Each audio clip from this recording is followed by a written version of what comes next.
pemirsa, hari ini aku lagi buka booth nih, salah satu mungkin bisnis aku juga. Ini sebenarnya bisnis yang udah aku rintis dari dulu. Salah satu ngidamnya aku dulu waktu hamil. Jadi waktu hamil tuh ngidamnya bukan ngidam gimana ya, tapi ngidam itu pengen jualan gitu.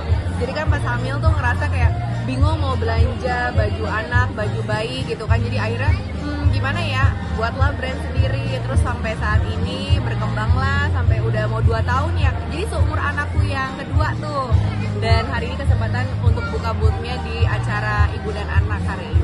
Waktu itu lagi ngidam siapa? Waktu lagi hamil siapa? Waktu hamil anakku yang perempuan, Amala gitu. Jadi itu kan udah hamil gede gitu kan. Terus kayak bingung mau ngapain ya. Sedangkan waktu itu syutingan belum terlalu banyak bisa kegiatan banyak. Karena waktu itu aku hamilnya tuh ringkih ketika harus beraktivitas banyak. Terus bermasalah, jadi harus bed rest. Jadi gimana ya, kira-kira kerja dari rumah. Oh ya udah deh, bikin brand sendiri aja. Buatlah brand Ibu dan Anak ini.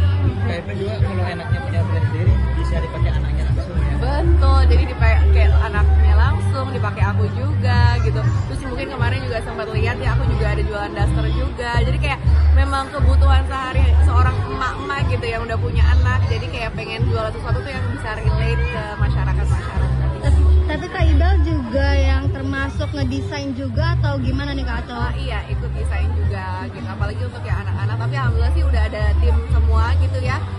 Jadi in-house, jadi kadang kalau bisa mau ngeluarin produk baru tuh pasti ngobrol dulu gitu, kayak terus kayak ngelihat anak tuh kebutuhannya apa aja. Jadi pengennya tuh yang nyaman, yang bisa dipakai sehari-hari.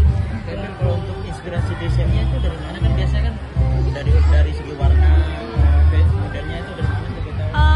Sebenarnya sih referensinya sih dari mana aja ya. Cuman yang paling penting sih kita ke bukti kenyamanan, karena produknya kan untuk bayi dan untuk anak. Jadi pastinya yang di highlight banget itu keunggulannya tuh kenyamanannya dan juga bahan-bahannya yang digunakan gitu. Jadi emang susah gampang pas awal-awal, karena kan belum pernah terjun ke dunia bisnis fashion apalagi kan. Jadi udah gitu fashionnya bukan untuk dewasa, untuk anak-anak. Jadi itu kan kadang lebih tricky lagi, lebih milih kayak gimana cara potongannya supaya tetap nyaman. Terus anak-anak apalagi bayi itu kan ada yang kulit yang sensitif, ada yang gampang iritasi. Gimana supaya semua baby itu bisa pakai. kalau anak-anak Kak Ibel sendiri gimana?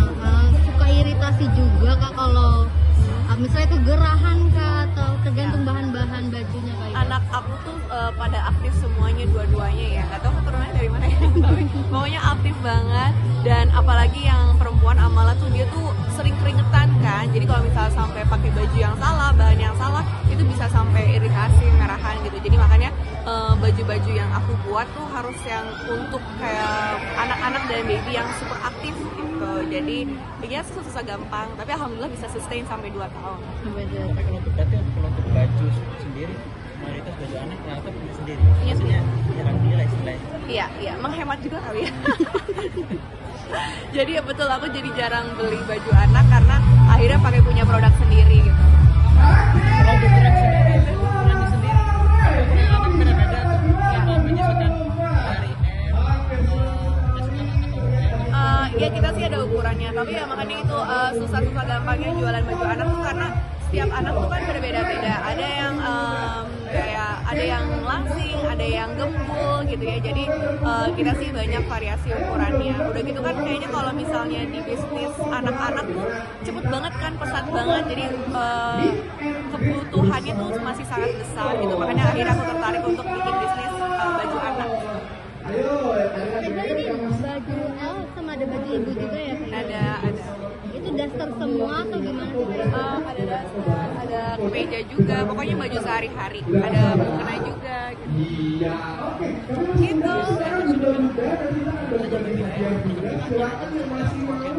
seperti belajar Ngaji ya. Iya, jadi aku pengen sedini mungkin bisa mengajarkan anak-anak untuk ya paling nggak mengenal dulu huruf hijaiyah gitu ya. Jadi karena itu kan sebenarnya suatu hal yang kita sangat butuhkan. Kayak aku sendiri kayak menyesal kenapa nggak aku bisa belajar itu lebih awal. Dan sekarang kan luar biasa perkembangan modern kayak sekarang udah makin keren gitu ya metode-metode pembelajaran. Jadi abang ayah tuh sekarang belajar ngajinya sambil bermain gitu. gitu. Jadi kan kayak dia suka mobil-mobilan, jadi mengajarkan dia mengenal huruf hijaiyah atau mengajinya tuh dengan mainan gitu. Kayak misalnya mobil-mobilan ini diparkirin di huruf hijaiyah yang mana, seperti itu. Jadi metode pembelajarannya sekarang keren banget sih. Langsung dari kayak itu atau mulai Ustaz Yusuf? Kadang aku yang ngajarin, tapi kan nggak selalu bisa setiap hari, jadi tetap ada guru juga. Karena kan aku tetap kerja ya Mas, ya nggak ada waktu 100% untuk anak-anak, jadi tetap ada guru juga. Dan PBIN juga exciting banget kemarin ada di gambarnya memilih huruf hijaiyah gitu. Iya, iya. Terus sampai mana Kak? Sampai mana ya, kalau nggak salah sampai ho atau sampai apa gitu. Udah bisa gitu ya Kak? Iya, jadi aku seneng sih sekarang tuh metode pembelajaran untuk anak-anak tuh udah makin banyak. Jadi nggak harus nunggu dia TK dulu atau SD dulu. Bahkan Bang Air itu dia mulai sekolah di umur 8 bulan. Jadi dia ikut baby class. Sebenarnya kelasnya kayak bermain aja, tapi dalam sisipan bermain itu tuh banyak hal yang bisa dipelajari. Karena kita di rumah kan ilmunya belum sampai situ ya gitu. Jadi makanya kita mencari sarana yang bisa mengajarkan anak sedini mungkin, seperti belajar sensorik, belajar mengenal warna dan segala macam. Jadi menurut aku tuh khususnya di Jakarta keren ya. Kelas buat bayi aja ada gitu. Jadi kayaknya kelas lama-lama nanti akan ada kelas untuk di dalam janin gitu ya, di dalam perut gitu, siapa tahu ya. Oke, selain belajar hijaiyah, udah mulai belajar berenang juga nggak sih kayak anak-anak kecil zaman sekarang Kak Ibel? Iya, waktu itu sempet belajar berenang, cuman kepotong pandemi jadi belum mulai lagi sih. Mungkin kenapa sih Kak Ibel memilih, kan banyak nih ibu-ibu yang memilih ngajarin anaknya berenang tuh, kenapa sih Kak Ibel kalau dari sisi ibu? Berenang itu bagus banget untuk perkembangan anak. Seperti apa aja, dia bagus banget untuk